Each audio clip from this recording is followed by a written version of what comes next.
DSC preparation కి మిగిలిన తక్కువ సమయాన్ని డిఎస్సి 2024 యాప్ లేదా DSC2024.com తో జాబ్ ని సాధించండి. Welcome to Suman TV. భారత ప్రజలు ఇప్పుడు పాకిస్తాన్ విషయంలో ఏం కోరుకుంటున్నారు అంటే చాలా సింపుల్గా ఎవరైనా ఒకటే సమాధానం చెప్తారు, పాకిస్తాన్తో యుద్ధం చేయటం. యుద్ధం చేసి భారత్ పైకి ఉగ్రవాదాన్ని ఉసిగొలుపుతున్న పాకిస్తాన్ని సర్వనాశనం చేయాలి అన్నది ప్రతి భారతీయుడి మదిలో రగులుతున్న సబ్జెక్ట్ ఇది. ఎందుకంటే ఎప్పుడైతే పహల్గాంలో 26 మంది అమాయకులను చంపేశారో అప్పటి నుంచి ప్రతి భారతీయుడి రక్తం మరుగుతోంది.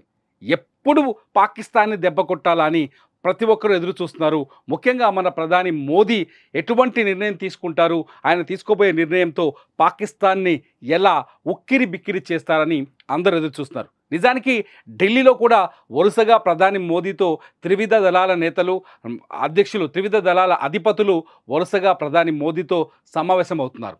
నిన్న కూడా రాజ్నాథ్ సింగ్ చాలా స్పష్టంగా మన రక్షణ శాఖ మంత్రి చెప్తున్నారు, ప్రజలు ఏది కోరుకుంటే అది చేస్తాం, ఆ రోజు త్వరలోనే రాబోతుంది అని కూడా రాజ్నాథ్ సింగ్ చెప్పారు. దీంతో ఒక్కసారిగా ఒక చర్చ మాత్రం దేశవ్యాప్తంగా మొదలైంది. ముఖ్యంగా ఏంటి అంటే పాకిస్తాన్ పైన భారత్ దాడి చేయటం ఖాయమని. అయితే దాడి ఎలా జరుగుతుంది అదే ఇవాళ నేను చెప్పాలనుకుంటున్న విషయం. దాడి చేస్తే ఎలా చేస్తారు? నేరుగా ఆర్మీని, నేవీని, ఇండియన్ ఎయిర్ ఫోర్స్ని అందరినీ రంగంలోకి దించి అటాక్ చేస్తారా? సిచ్యువేషన్ చూస్తుంటే అట్లా కనిపిస్తుందా? ఇప్పుడు పాకిస్తాన్తో యుద్ధం చేయాల్సిన అవసరం ఏ స్థాయిలో ఉంది? నేరుగా యుద్ధం చేయాల్సిన అవసరం ఏ స్థాయిలో ఉంది? అసలు పాకిస్తాన్ నుంచి భారత్కున్న అతిపెద్ద ముప్పు ఏంటి? ఈ ప్రశ్నలన్నింటినీ ఒకసారి ఆలోచించాలి. నిజంగా ఆలోచిస్తే ఏంటంటే పాకిస్తాన్ నుంచి భారత్కున్న అతిపెద్ద ముప్పు ఉగ్రవాదాన్ని నిరోధించడమే భారత్ లక్ష్యం. పాకిస్తాన్ ప్రజల్ని సర్వనాశనం చేయడం, పాకిస్తాన్ ప్రజల్ని దెబ్బ కొట్టడం, పాకిస్తాన్లో హింసను సృష్టించడం ఎప్పుడు భారత లక్ష్యం కాదు. ఎందుకంటే భారతదేశం ప్రపంచానికి శాంతిని బోధిస్తుంది. భారతదేశం ప్రపంచంలో శాంతియుత దేశంగా నిలబడింది. భారతదేశం ప్రపంచానికి సహాయం చేస్తుంది, కానీ ఎవరిని నాశనం చేయాలన్న ఉద్దేశం భారతదేశానికి లేదు. మరి ఇన్ని కండిషన్స్లో పాకిస్తాన్తో ఎటువంటి యుద్ధం చేసే అవకాశం ఉంది భారత్ అంటే? ముఖ్యంగా ఇంటలెక్చువల్స్ కావచ్చు, డిఫెన్స్ ఎక్స్పర్ట్స్ కావచ్చు చెప్తున్న మాట ఒకటే, పీఓకేని స్వాధీనం చేసుకోవడమే ఇప్పుడు భారత్ లక్ష్యంగా పెట్టుకునే అవకాశం ఉందని చెప్తున్నారు. ఎందుకు పీఓకేని టార్గెట్ చేస్తున్నారు అంటే, పీఓకేలో ఉగ్రవాద సంస్థల్ని పాకిస్తాన్ పెంచి పోషిస్తోంది. పాకిస్తాన్ ఉగ్రవాద సంస్థల్ని నడిపించడం కోసం తమ బడ్జెట్లోంచి, విదేశాల నుంచి డబ్బును తెచ్చి ఉగ్రవాద సంస్థలకు పెట్టుబడులు పెడుతుంది. ఉగ్రవాద సంస్థలు అక్కడ దాదాపు 42 స్థావరాలను ఏర్పాటు చేశారు. పీఓకేలోనే పాకిస్తానీ ఉగ్రవాద సంస్థలు సెటిల్ అయి ఉన్నాయి. పీఓకేలో ఉండి యువతని ఉగ్రవాదం వైపు మళ్లిస్తున్నాయి. పీఓకే నుండే భారత్ పైన వరుసగా దాడులు చేస్తున్నాయి. సో ముందు భారత్ ఆలోచిస్తున్న లక్ష్యం ఏంటి అంటే, ఎక్స్పర్ట్స్ ప్రకారం పీఓకే పైన మొదట దాడి చేయాలి. పీఓకేని హస్తగతం చేసుకుంటే ఉగ్రవాదాన్ని కంట్రోల్ చేయొచ్చు అన్నది భారత్ ముందున్న లక్ష్యంగా కనిపిస్తోంది. అందుకే రాజ్నాథ్ సింగ్ వ్యాఖ్యల వెనుక అర్థం కూడా అదే కనిపిస్తుంది. ప్రధాని మోదీ బీహార్లో మాట్లాడిన మాటల వెనుక కూడా అర్థం కూడా అదే కనిపిస్తుంది. ఒకసారి పీఓకే పరిస్థితి ఏంటో ఒక్కసారి మనం ఈ ఇమేజ్లో చూద్దాం. ఒకసారి చూడండి. పీఓకే ఏదైతే గిల్గిట్ బల్టిస్తాన్ ఉందో, ఈ ఆకుపచ్చ రంగు ఉన్నదంతా ఇదంతా పీఓకే ప్రాంతం. ప్రస్తుతానికి కశ్మీర్ పరిధిలో ఉన్నట్టుగా మనం భావిస్తున్నాం. నిజానికి ఇది భారత్లో అంతర్భాగం. ఈ కశ్మీర్ కూడా మనదే, మన భారతీయులది. ఈ ప్రాంతంలోనే ఉగ్రవాద సంస్థలు ఇక్కడ తిష్ట వేసి ఇక్కడి నుంచే భారత్ పైన దాడులకు తెగబడుతున్నాయి. జమ్మూ కాశ్మీర్లో ఉగ్రవాదాన్ని ప్రోత్సహిస్తున్నాయి. ప్రస్తుతానికి మన బోర్డర్ అంతా ఇది ఎల్ఓసి కింద మనం గుర్తించాలి. ఈ ఎల్ఓసి కింద, ఈ ఎల్ఓసి చుట్టూ ఇప్పుడు కాల్పులు రోజు జరుగుతూనే ఉన్నాయి.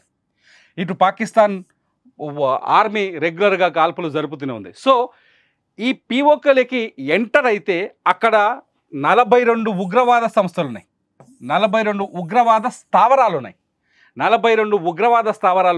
ఆ 42 ఉగ్రవాద స్థావరాల నుంచే భారత్ పైన వరుసగా దాడులు జరుగుతున్నాయి. భారత్ దగ్గర అసలు పీఓకే పైన పీఓకేకి భారత్ వెళ్తే పీఓకే పైన భారత్ అటాక్ చేస్తే ఎలా చేస్తుంది? ఇప్పుడు అతిపెద్ద ఇంట్రెస్టింగ్ పాయింట్ ఇదే. ఏంటంటే భారత్ దగ్గర అత్యంత అధునాతనమైన ఆయుధాలు ఉన్నాయి. అమెరికా నుంచి తీసుకునే కావచ్చు, రష్యా నుంచి తీసుకునే కావచ్చు, ఇతర దేశాల నుంచి దిగుమతి చేసుకునే కావచ్చు. అమెరికా చాలా స్పష్టంగా మనం గుర్తుపెట్టుకోవచ్చు, దాడి సమయంలో తాలిబాన్లతో యుద్ధం అంటే ఆఫ్ఘనిస్తాన్ వదిలేసి వెళ్ళిపోతున్నప్పుడు అమెరికా సైన్యం పైన దాడి జరిగింది. ఆ సమయంలో అమెరికా ఒక డ్రోన్ ప్రయోగం చేసింది. ఏంటంటే ఒక టార్గెట్ని ఫిక్స్ చేసి ఆ డ్రోన్కు వదిలేస్తే నిందితులు కావచ్చు, లేకపోతే తప్పించుకునవచ్చు ఆ టార్గెట్ని ఎట్టి పరిస్థితుల్లో రీచ్ అయ్యే కొన్ని అత్యాధునిక డ్రోన్ ఆయుధాలు ఉన్నాయి. అవి ఇండియా దగ్గర కూడా ఉన్నాయి. ఒకవేళ పీఓకే పైన భారత్ అటాక్ చేస్తే అటువంటి అత్యాధునిక మిసైల్స్ని వాడే అవకాశం ఉంది. ఒక్కసారి గనక ఈ 42 టార్గెట్లని భారత్ ఫిక్స్ చేసిందంటే ఆ 42 టార్గెట్లని భారత భూభాగం నుంచే లేపేసే అవకాశం ఉంది. మధ్యలో ఆర్మీ ఉన్నప్పటికీ, ఎల్ఓసి వంటి ఆర్మీ ఉన్నప్పటికీ ఆర్మీతో ఇటు ఫైటింగ్ చేస్తూనే పీఓకేలో ఉన్న 42 ఉగ్రవాద శిబిరాల పైన నేరుగా దాడి చేసే అవకాశం ఉంది. దీనికి ఏఐ టెక్నాలజీ ఉంది, డ్రోన్ టెక్నాలజీ వాడబోతుంది, ఇంకా రకరకాల టెక్నాలజీ ఉన్నాయి ఇండియా దగ్గర. ఆ టెక్నాలజీ పరంగా చాలా స్ట్రాంగ్గా ఉంది ఇండియా. ఈ 42 ఉగ్రవాద స్థావరాలను పేల్చేస్తే ఎప్పుడు గతంలో సర్జికల్ స్ట్రైక్స్ ఎలా అయినాయో అలాగా సర్జికల్ స్ట్రైక్స్ అయితే పీఓకే భారత్ కంట్రోల్కి వచ్చేందుకు అవకాశాలు ఎక్కువగా ఉన్నాయని చెప్పేసి డిఫెన్స్ ఎక్స్పర్ట్స్ ఆలోచిస్తున్నారు. ఇకపోతే ఎవరెవరిని టార్గెట్ చేయాలి, భారత్ ముందున్న లక్ష్యాలేంటి, ఎటువంటి ఉగ్రవాదుల్ని టార్గెట్ చేస్తే పాకిస్తాన్లో ఉన్న పాకిస్తాన్ పెంచి పోషిస్తున్న వాళ్ళలో ఏ ఉగ్రవాదులు ఉన్నారు, ఎవరెవరిని టార్గెట్ చేయాలి అనేది ఇప్పుడు భారత్ ఆలోచనలో ఉన్న ఒక పెద్ద లైన్. భారత్ కొందరిని టార్గెట్ చేసినట్టుగా కూడా కొంత చర్చ జరుగుతుంది. వాళ్ళెవరో ఒకసారి చూద్దాం. భారత్ టార్గెట్లో ఉన్న మొట్టమొదటి వ్యక్తి హఫీజ్ సయీద్. ఈ హఫీజ్ సయీద్ ఎవరో తెలుసా? ఇవాళ పహల్గామ్లో దాడి చేసిన ది రెసిస్టెంట్ ఫ్రంట్ ఉంది కదా, దాని ఏర్పాట్లో కీలకమైన వ్యక్తి. లష్కరే తోయిబా అధినేత. ఇతనే లష్కరే తోయిబాని నడిపిస్తూ కశ్మీర్లో ఉగ్రవాద చర్యలకి కారణమవుతున్నారు. ఈ లష్కరే తోయిబాని లేపేయడం, హఫీజ్ సయీద్ని లేపేయడం భారత మొదటి లక్ష్యంగా కనిపిస్తోంది. హఫీజ్ సయీద్ మామూలుడు కాదు. లష్కరే తోయిబా 2008లో ముంబైలో ఉగ్రదాడికి కూడా కారణం ఈ లష్కరే తోయిబానే. లష్కరే తోయిబా వల్లే ముంబైలో ఉగ్రదాడి జరిగింది. హోటళ్ల పైన మనకు గుర్తుకుంది 26/11 దాడులు. ఆ దాడులకి కారణం కూడా ఈ హఫీజ్ సయీద్. ఇప్పుడు ది రెసిస్టెంట్ ఫ్రంట్కి ఏర్పాటుకి కారణం హఫీజ్ సయీద్. హమాస్తో సంబంధాలు పెట్టుకొని అంతర్జాతీయంగా ఉగ్రవాదాన్ని నడిపిస్తుంది హఫీజ్ సయీద్. ప్రపంచ ఉగ్రవాదిగా, అంతర్జాతీయ ఉగ్రవాదిగా ఇతని పేరు కూడా ప్రకటించాల్సిన అవసరం ఉంది. కానీ భారత్ టార్గెట్ చేస్తుందని, ఎప్పుడైతే పహల్గామ్ దాడి జరిగిందో ఇతను తీసుకెళ్ళి లాహోర్లో ఒక ఇంట్లో సేఫ్ జోన్లో పెట్టిన ఐఎస్ఐ 4 అంచెల భద్రత కల్పిస్తుంది. ఇతన్ని టార్గెట్ చేయాల్సిన అవసరం ఇప్పుడు భారత్ ముందుంది. ఒకవేళ చేస్తే ఉగ్రవాది హఫీజ్ సయీద్ని టార్గెట్ చేస్తుందని ఒక చర్చ జరుగుతోంది. హఫీజ్ సయీద్ని టార్గెట్ చేయడం వల్ల యువత ఉగ్రవాదం వైపు మళ్ళీ అవకాశాలు చాలా తక్కువగా ఉంటాయి. ఉగ్రవాదుల్ని భారత్ క్షమించదు అని ప్రపంచానికి చాటి చెప్పినట్టయితుంది. ఇదే హఫీజ్ సయీద్ మొన్న సింధు నదిలో మోదీ రక్తాన్ని పారిస్తామని చెప్పేసి దొంగ మాటలు, చేతగాని మాటలని మాట్లాడాడు. सीपैक के मंसूबे नाकाम करने के लिए तू बढ़ के मारेगा और तू चाहेगा हम चुप रहे. सुन, अगर तू पानी बंद करेगा इंशाअल्लाह हम तेरी. సో హఫీజ్ సయీద్ని కూడా టార్గెట్ చేసే అవకాశం ఉంది. అయితే హఫీజ్ సయీద్ ఎప్పుడైతే నిర్బంధంలోకి వెళ్ళిపోయిండో, ఐఎస్ఐ లేకపోతే ఆర్మీ సెక్యూరిటీలోకి వెళ్ళిపోయిండో, దాంతో లష్కరే తోయిబా బాధ్యతల్ని ఇంకొక వ్యక్తికి అప్పగించారు. అతనెవరో చూద్దాం. ఎప్పుడైతే హఫీజ్ సయీద్ని సెక్యూర్ జోన్లో పెట్టిందో పాకిస్తాన్ ఆర్మీ, ఎప్పుడైతే హఫీజ్ సయీద్కి భద్రత కల్పించిందో, ఏ క్షణమైనా సయీద్ పైన దాడి జరిగే అవకాశం ఉందని పాకిస్తాన్ భయపడిందో, ఆర్మీ భయపడిందో, అప్పటి నుంచి లష్కరే తోయిబా బాధ్యతల్ని పీఓకేలో ఉన్న జాకే ఓర్ రెహమాన్ లఖ్వీకి అప్పగించింది. ఇతనే మరో ఉగ్రవాది జాకే ఓర్ రెహమాన్ లఖ్వీ. ప్రస్తుతానికి లష్కరే తోయిబా, హఫీజ్ సయీద్, జాకీ ఉర్ రెహమాన్ లఖ్వీ వీళ్ళిద్దరు కలిసి లష్కరే తోయిబా ఆపరేషన్స్ని చూస్తున్నారు ఇండియాలో. ఇక్కడ ఒక గొప్ప విచిత్రమైన విషయం చెప్పాలి. ఈ జాకీ ఉర్ రెహమాన్ లఖ్వీకి, హఫీజ్ సయీద్కి కూడా అంతర్గత పోరాటం ఉంది. లష్కరే తోయిబాలో కూడా ఈ రెండు గ్రూపులు ఏం చేస్తున్నాయంటే, ఒకరిపైన ఆధిపత్యం కోసం ఒక గ్రూపు పైన మరో గ్రూపు దాడులు చేసుకున్న సంఘటనలు కూడా మనకు కొన్ని వార్తల్లో కనిపిస్తాయి. సో ప్రస్తుతానికి ఈ ఇద్దరు దుండగులు కలిసి పాకిస్తాన్లో రక్తాన్ని పారిస్తున్నారు. ఈ ఇద్దరు ఉగ్రవాదులను కూడా భారత్ తన టెక్నాలజీ ద్వారా టార్గెట్ చేసి పీఓకేలో వీళ్ళని అంతమొందించే అవకాశం ఉన్నట్టుగా, దానికి తగ్గట్టుగా వ్యూహాన్ని రచిస్తున్నట్టుగా తెలుస్తోంది. ఇకపోతే జైషే మహమ్మద్ ఇంకో అతిపెద్ద ఉగ్రవాద సంస్థ. జైషే ఉగ్రవాద సంస్థ నడిపిస్తుంది వీడే మసూద్ అజహర్. మసూద్ అజహర్ గురించి భారత్, ఇతను మిగిల్చిన రక్తపు మరకలు భారత్లో చాలా ఉన్నాయి. అందులో అతిపెద్దది పార్లమెంటు పైన దాడి. రెండోది వచ్చేసి 2019లో జమ్మూ కాశ్మీర్ పుల్వామాలో జరిగిన సిఆర్పిఎఫ్ జవాన్ల పైన జరిగిన బాంబు దాడి. 42 మంది సిఆర్పిఎఫ్లు జవాన్లని చంపింది కూడా ఇతనే, వీడే ఆ మసూద్ అహ్మద్. ఈ మసూద్ అహ్మద్ కూడా ప్రస్తుతం పాక్ ఆక్రమిత అంటే పీఓకేలో ఉండి, పాక్ ఆక్రమిత కాశ్మీర్లో అంటే పీఓకేలో ఉండి ఆపరేషన్స్ నిర్వహిస్తున్నాడు.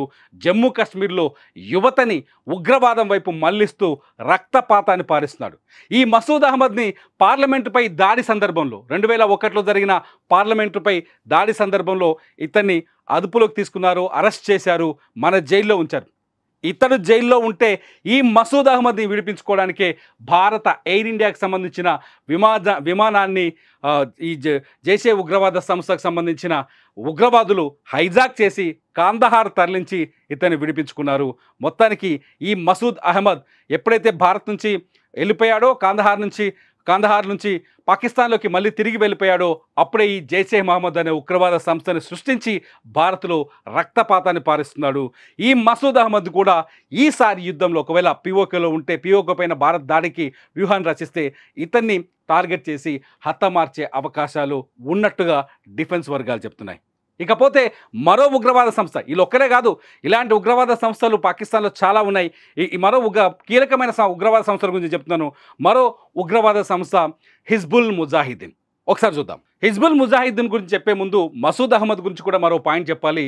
మసూద్ అహ్మద్ని 2019లో భారత్ ఒత్తిడి మేరకు ఐక్యరాజ్య సమితి అంతర్జాతీయ ఉగ్రవాదిగా గుర్తించింది. మసూద్ అహ్మద్ పాకిస్తాన్లో ఉండి, పీఓకేలో ఉండి ప్రపంచవ్యాప్తంగా ఉగ్రవాదాన్ని వ్యాప్తి చేస్తున్నాడని చెప్పేసి మసూద్ అహ్మద్ని పైన నిషేధం విధించింది అంతర్జాతీయ ఐక్యరాజ్య సమితి. ఆ తర్వాత హిజ్బుల్ ముజాహిద్దీన్ నడిపించే ఇతని పేరు సయ్యద్ సలావుద్దీన్. ఈ సయ్యద్ సలావుద్దీన్ కూడా పీఓకేలోని ముజఫరాబాద్లో తిష్టవేసి అక్కడ ఉగ్రవాద సంస్థలు నడిపిస్తున్నారు. అక్కడ ఉగ్రవాద శిక్షణ కార్యక్రమాలు ఏర్పాటు చేసి భారత్ పైన ఉగ్రవాదాన్ని ముసుగొల్పుతున్నాడు. హిజ్బుల్ ముజాహిద్దీన్ చాలా స్పష్టంగా కశ్మీర్లో ఉన్న యువతను ఉగ్రవాదం వైపు మళ్లించి ఉద్రిక్తతల్ని రెచ్చగొట్టి కశ్మీర్లో దాడులకు ప్రయత్నిస్తుంది. హిజ్బుల్ ముజాహిద్దీన్కి సంబంధించిన అనేక మంది ఉగ్రవాదులు భారత బార్డర్లకు చొచ్చుకొని వచ్చి దాడులు జరిపిన సంఘటనలు భారత రక్తపాత చరిత్రలో అనేకం ఉన్నాయి. సో ఈ సయ్యద్ సలావుద్దీన్ కూడా ముజఫరాబాద్లో ఉన్న సయ్యద్ సలావుద్దీన్ కూడా లేపేయటం భారత సైన్యం లక్ష్యంగా కనిపిస్తోంది. ఒకవేళ పీఓకే పైన దాడి జరిగితే ఉగ్రవాది సయ్యద్ సలావుద్దీన్ కూడా అంతం చేయాలని భారత వ్యూహంగా కొందరు చర్చిస్తున్నారు, ఎక్స్పర్ట్ చెప్తున్నారు. ఇకపోతే ఇప్పుడు కొత్తగా పుట్టుకొచ్చిన ది రెసిస్టెంట్ ఫ్రంట్. ఈ ది రెసిస్టెంట్ ఫ్రంట్ నడిపిస్తున్నారు, ఒకసారి చూద్దాం. ది రెసిస్టెంట్ ఫ్రంట్ నడిపిస్తుంది షేక్ సాజిద్. వీడే మొన్న పుల్వామాలో దాడులకు కారకుడు. వీడు నడిపించే ఉగ్రవాద సంస్థ నుంచే, ఈ సయ్యద్ సాజిద్ నడిపించే ఉగ్రవాద సంస్థ నుంచే 4 ఉగ్రవాదులు వచ్చి అమాయకులైన మన 26 మంది టూరిస్టుని కాల్ చంపింది. ది రెసిస్టెంట్ ఫ్రంట్ ఆ కశ్మీర్లో ఆర్టికల్ 370 రద్దు తర్వాత ఏర్పడింది. ది రెసిస్టెంట్ ఫ్రంట్ ఏర్పాటులో కీలకమైన వ్యక్తులు ఎవరో తెలుసా? హఫీజ్ సయీద్, లష్కరే తోయిబా అధ్యక్షుడు హఫీజ్ సయీద్తో పాటు జైషే మహమ్మద్ నుంచి కూడా కొందరు ఉగ్రవాదుల్ని సెలెక్ట్ చేసి ఏదైతే ఇజ్రాయిల్లో రక్తపాతాన్ని సృష్టిస్తున్నారో హమాస్ టెక్నాలజీని తీసుకొని ఇజ్రాయిల్లో హమాస్ ఎటువంటి దాడులకు పాల్పడుతుందో అటువంటి దాడులు చేసే విధంగా ది రెసిస్టెంట్ ఫ్రంట్ ఏర్పాటు చేశారు. కశ్మీర్లో ఉన్న ది రెసిస్టెంట్ ఫ్రంట్ ఆర్టికల్ 370 తర్వాత అనేక దాడులకు పాల్పడింది. అమాయకులు కూలీల్ని, లేకపోతే గుర్రాలు నడిపించుకునే వాళ్ళని, లేకపోతే డ్రైవర్లని టార్గెట్ చేసి చంపుతూ వచ్చింది. వీళ్ళ ఉద్దేశం ఏంటంటే అలజడి సృష్టించడం. కశ్మీర్లో ప్రశాంతతలో ఉన్న చోట అలజడిని సృష్టించి ఇక్కడ ప్రజల్ని భయభ్రాంతులకు గురి చేయడం, కశ్మీర్ని అల్లకల్లోలం చేయడం.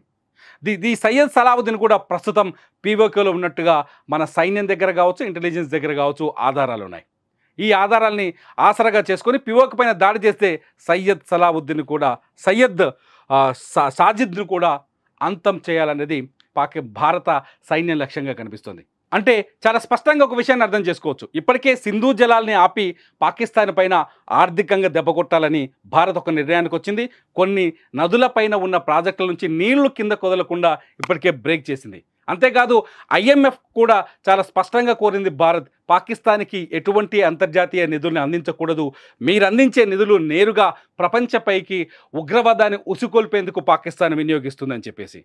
ఆర్థికంగా పాకిస్తాన్కి సంబంధించిన వస్తువుల్ని ఏ దేశం దిగుమతి చేసుకోకూడదని భారత్ కోరింది. భారత్కి పాకిస్తాన్ నుంచి వస్తున్న వస్తువుల దిగుమతులను కూడా నిలుపుదల చేసింది. పాకిస్తాన్ ఆర్థికంగా బలపడితే ఆ డబ్బునంతా తీసుకెళ్లి కేవలం ఉగ్రవాదం మీద, కశ్మీర్లో అలజడి సృష్టించడం కోసం మాత్రమే ఖర్చు చేస్తుంది. పాకిస్తాన్లో ఉగ్రవాదం బలపడితే ప్రపంచం ప్రమాదంలోకి వెళ్తుందనే విషయాన్ని ప్రపంచ దేశాలకు అర్థమయ్యే విధంగా భారత్ చాలా స్పష్టంగా చెప్పింది, పేర్కొంది. అందుకనే పాకిస్తాన్ ఓడల్ని భారత రేవులోకి రావద్దని చెప్పింది, పాకిస్తాన్ విమానాల్ని భారత గగనతలంలోకి రావద్దని చెప్పింది, మన విమానాల్ని కూడా పాకిస్తాన్ గగనతలంలోకి వెళ్లకుండా నిషేధం విధించింది పాకిస్తాన్, మన ఓడలను కూడా అడ్డుకుంది. మొత్తంగా ఆర్థిక సంబంధాల్ని, ఆర్థికంగా కూడా పాకిస్తాన్ని నిలువరింపచేసేందుకు భారత్ ప్రయత్నం చేస్తుంది. ఇదంతా భారత్ యుద్ధ వ్యూహంగా కనిపిస్తుంది. యుద్ధం చేయడం అంటే నేరుగా వెళ్ళిపోయి పాకిస్తాన్ మీద దాడులు వేయడం, పాకిస్తాన్ చెప్తున్నట్టుగా ఆటం బాంబులు తీసుకొచ్చేస్తామని బెదిరించడం కాదు. యుద్ధం చేయడం అంటే పాకిస్తాన్ జవజీవాలన్నింటినీ విడదీయటం, పాకిస్తాన్ని అన్ని రకాలుగా దెబ్బ కొడితే కానీ ఉగ్రవాదాన్ని అంతమొందించలేదని భారత్ భావిస్తున్నట్టుగా అర్థమవుతుంది. అందుకే మొదటి నుంచి భారత్ ఒక ప్రక్రియ ప్రకారం వెళ్తోంది. పాకిస్తాన్ ఉగ్రవాద దేశం, పాకిస్తాన్ నుంచే ఉగ్రవాదం పెచ్చుమెరుతోంది, పాకిస్తానే ఉగ్రవాదాన్ని ప్రోత్సహిస్తోంది, పాకిస్తాన్ ఉగ్రవాదాన్ని పెంచి పోషిస్తోంది. అందుకే ఈ పుల్వామా దాడికి, పెహల్గాం దాడికి పాకిస్తాన్ బాధ్యత వహించాలి అని చెప్పింది. ఈ చర్యని మానవత్వం పైన జరిగిన దాడిగా అభివర్ణించిన భారత్ ప్రపంచ దేశాల మద్దతు కోరింది. ప్రపంచంలో ఉన్న ఒక చైనా, టర్కీ లాంటి కొన్ని దేశాలు తప్ప ప్రపంచంలో ఉన్న అన్ని దేశాలు పెహల్గాం దాడిని ఖండించాయి అంటే ఉగ్రవాదం పాకిస్తాన్ నుంచి కశ్మీర్లోకి వస్తుందని ఆమోదించినట్టుగానే కనిపిస్తుంది. ఇవాళ ఐక్యరాజ్య సమితి భద్రతా మండలి సమావేశం అవుతుంది. ఈ సమావేశంలో పాకిస్తాన్ భారత్ పైన కొన్ని ఆరోపణలు చేసింది. ఆ ఆరోపణలకి భారత్ ఎలాంటి సమాధానం చెప్తుందో చూద్దాం. దాంతోపాటు పాకిస్తాన్ పైన యుద్ధ వ్యూహం ఆల్రెడీ మొదలైనట్టుగా మనం అర్థం చేసుకోవాలి. POKని టార్గెట్ చేసి దాడులకు తెగబడితే పాకిస్తాన్ ప్రోత్సహిస్తున్న ఉగ్రవాదం అంతమైపోతుంది. అది ఉగ్రవాదం మీద జరిగిన దాడిగా కనపడుతుంది. ఎందుకంటే భారత్ నుంచి ఆక్రమించుకున్న ప్రాంతం, భారత్లో భాగమైన ప్రాంతం POK కాబట్టి POK పైన దాడి చేసి POKని కనుక భారత్ ఆక్రమించుకుంటే ఖచ్చితంగా పాకిస్తాన్ పీచమంచినట్టు అవుతుంది. పాకిస్తాన్ పెంచి పోషిస్తున్న ఉగ్రవాదం అంతమైపోతుంది. మరి మీరేమంటారు? POK పైన యుద్ధం చేయాలా భారత్ యుద్ధ వ్యూహాలు సరైన పద్ధతిలోనే ఉన్నాయా? భారత్ ఎటువంటి అడుగులు వేస్తే బాగుంటుంది? మీ మనసులో ఉన్న మాటలేంటి? ఈ వీడియో కింద కామెంట్ చేయండి. చూస్తూనే ఉండండి సుమన్ టీవీ.